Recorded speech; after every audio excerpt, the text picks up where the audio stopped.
Welcome to another episode of Life and Whiskey. As always, I'm Jordan, and we're gonna continue on with our whiskey I will always have on hand portion of this video series, or I don't know what you want to call it, but doing Ryes next, and these will be the rye bottles that I will always have on hand if I find them somewhere and I need to replenish my supply. I'll try and buy two.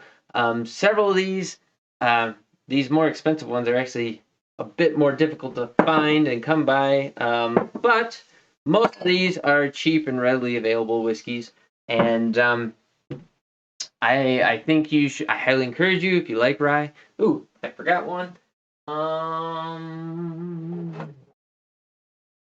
Give me just 1 second, folks. Where'd it go?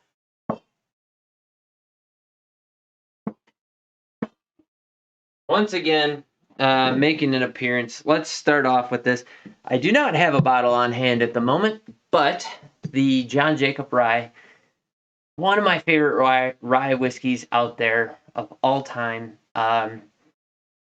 Next time my relative that lives in Washington is headed my way, I will ask them to pick up a bottle or two or three or four and bring it home to me. Mischief Distilling. It's just good. It's so good. If you get a chance to pick it up, definitely do it if you're a rye fan. It's been a while since I've had some, and that is just a shame. What in the heck is going on there? It's sorry, the bottle, I don't know if you can see it or not, has like this spider webby looking thing going on in it. I don't know. Caught my eye. But Mischief John Jacob Rye Whiskey, an 80-20, 80% rye, 20% malted barley. It's just so good. It's sweet, very enjoyable, and it's not what most people expect from a rye whiskey. It doesn't have an MGP floral, black licorice, eucalyptus kind of profile at all. It also doesn't have kind of the Pennsylvania style rye where it's like really bitey. It's just a whole different thing, and I really, really enjoy it. So John Jacob. Next, we're going to dive into some of the big distilleries that are fairly easy to get your hands on. Old Overholt, again, the bottled and bond. Not that expensive. I think it's in the $20 range. Excellent Pennsylvania style rye. A little bit more rye spice in there, but just overall the depth of flavor is just terrific. And then, sorry, I want to look distilled and bottled by Heaven Hill. So Rittenhouse rye, again, not an MGP profile at all. It's more of a bourbon profile, sweet, with a little bit of rye spice at the back end of it. Really, really enjoyable, cheap, good mixer. Same with both of these. Big fans of those. More big distilleries. Wild Turkey 101 stands up in a cocktail. Is great as a neat pour. If you like rye whiskey, I've said this in many of my other videos. If you like rye whiskey, if you like bourbon whiskey and you want to get into rye, or if you like rye whiskey that's on the sweeter side of things, check out any of the major distilleries for bourbon and what their rye product is. So Wild Turkey, Woodford Reserve, Old Forester, Jack Daniels, all of their ryes are extremely good, and they are all more similar to their bourbons than to what most people think of as rye. Most people's mind, what rye is the MGP 95.5 mash bill profile. But Wild Turkey 101 rye, hard to beat. Maybe the best bang for your buck, just good, dense flavor. I mean, look at the color on that for starters. 100 proof Old Forester rye. This is a 1 liter bottle, and I think it was like 17, 18, 19 bucks, something like that. Super cheap, very good, has a lot of that bourbon profile to it. I will always have an Old Forester rye on hand, for sure. Same thing goes for the Woodford Reserve. Now this is a little bit lower, 90.4 proof, but like I was saying, I love Woodford Reserve bourbon. Just the regular bourbon, their double oak. Double oak was featured in the bourbon I will always have on hand. But this Woodford rye has most of these ryes. The reason why I like them is because you get the rye spice in there, but there's this really nice sweet caramel, honey, brown sugar mid palate to them all, and a density and a depth of flavor in there. That you don't get with like the MGP ryes and stuff, unless they've been finished by another brand somewhere or something else. But like your Bullet or your Redemption rye kind of stuff, like they're basic. But that's what most people are thinking of when they think of rye. But if you're a fan of Woodford, definitely try their rye. Same thing, Michter's, the Michter's rye. Again, all these are following the same thing. If you like the Michter's American or if you like the Michter's Bourbon, check out their rye. There's just nothing wrong with the rye. The one nice thing about rye is, for some reason, and I don't know what the reason is, but rye is kind of hung in at that 90 proof level. That seems to be the mark that everybody's releasing rye at. I don't know why that's what they choose. What did John Jacob do? There's a John Jacobs at 80. I like that. But 90 proof, that's the benefit of the ryes, is you get a little bit more flavor. You get a little bit more proof with them. But Michter's, check them out. Now to get into maybe a little controversial. They're harder to find. They're way more expensive. Now, for me, the Sagamore Spirit is unobtainium. Like, I cannot get this here locally. Have to travel. I picked this up in Indiana when I was there recently. This is the Reserve Series. They're sherry finished. If I could find a port finished one, I'd get that as well. And there's a couple other varieties that I have my eyes on. So I'm going to South Dakota this weekend. Maybe I can find it there. I don't know. But Sagamore Spirit, sherry, rye, and any of those other ones if I can find them. But just an excellent rye. I will have a bottle of this. I love the bottles. The bottles are just amazing. They're nice, dense, heavy glass. They got this diamond shape to them. I think they're cool. They taste great. I think this was like $80, so kind of spendy. But this should be available to most people, just not those of us living in Wyoming. Next up, way more controversial, Midwinter Night's Dram from High West. It's an annual release that they release right around Christmas time. This is Act 10, Scene 5.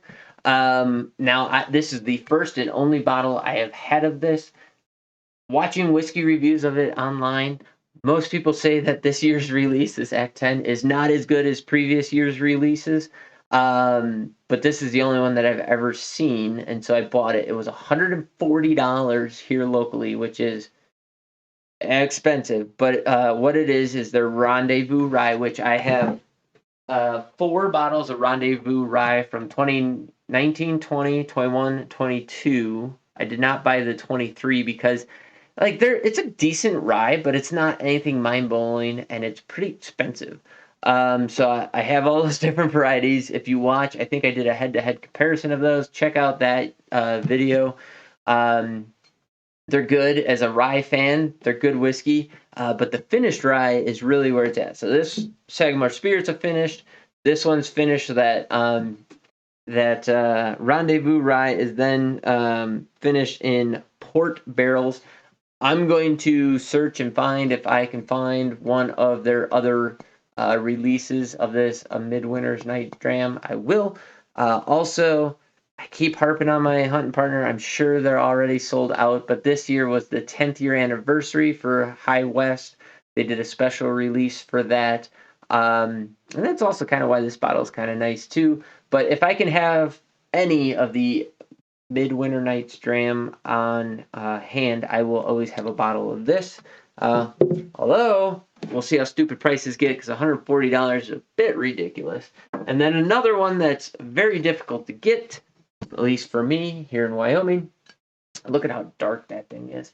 This Katokan Creek. Now this is Barrel Select Rye. This is a store pick for Blackwell's. We'll see. I'll keep an eye on their website. If Blackwell's keeps doing store picks, maybe I'll do it. But the Katokan Creek, just in general, if I can find a bottle of this and have it on hand, I most certainly will. This one's a little bit more grainy in flavor, but man, just finished ryes, they're just excellent. So maybe I'll sum it up by that, because all three of these are finished ryes. If I can have a bottle of a good finished rye on hand, I know these three I enjoy and I like them. If I can have something that's a finished rye product on hand, I will. That's probably where I'm going to leave it. These are, like I said, this one was like $90, I think. But it is a store pick. A lot of money for rye whiskey, I understand, especially since that's not most people's jam, but they're good. So that's what I have. Those are the bottles of rye that I will try to always have on hand when I can. Like, again, rye, like everything else, is something that you can go down the rabbit hole on, and there's probably 15 or 20 bottles underneath the counter of rye that I didn't put out. I'm a fan of them all, but these ones are, like, if I'm going to be rebuying bottles, these will be the bottles I'll make sure to keep in stock. So go ahead, drop in the comments down below any bottles that you think I forgot or that should have been on the list, or what your favorite bottles of rye are that you always keep on hand. Each one of these will give you a little bit different experience, and so that's another good reason that I like to have this on hand, so that I can have other people try what I love so much about rye. And there you go. As always, like, comment, subscribe. Check out Life and Whiskey on BitchUte, Rumble, I guess Minds, although I have not added anything new to Minds in probably a year, so anything that's on there is old. And if you're watching this on YouTube, check out BitchUte or Rumble. The Rumble channel's piggybacking off of YouTube, so anything you're watching on YouTube, you can watch it on Rumble. And BitchUte, I release on Wednesdays and Saturdays, and so my BitchUte Life and Whiskey channel is actually, I think it's just Life and Whisk. But if search for Life and Whiskey on BitchUte, it'll come up with me. But I am releasing, like, all the videos. The reason I'm making these videos right now is because I'm out of content. I've done all my bottle reviews at the moment. Last one posted on Saturday. It's Tuesday today, so I'm going to edit these videos and then post these up on BitchUte. But if you're watching this on YouTube, this video probably is not going to come out till 2024 or 5. I don't know. It's a long time in the future. If you're watching this video on YouTube, it's that time or later. Whereas if you're watching this on BitchUte, you're watching it in March, maybe April of 2023. So thanks for watching. You guys have yourselves a great day. Greatly appreciate it. Please send this video out, share it with anybody who you think will get a little bit of interest or benefit out of it. I do not push out my videos on any sort of social media whatsoever. I just drop them on my accounts on BitchUte, Rumble, and Minds, and that's the only promotion I do. So there you go. Thanks for watching. Have yourselves a great day. We'll catch you in the next video.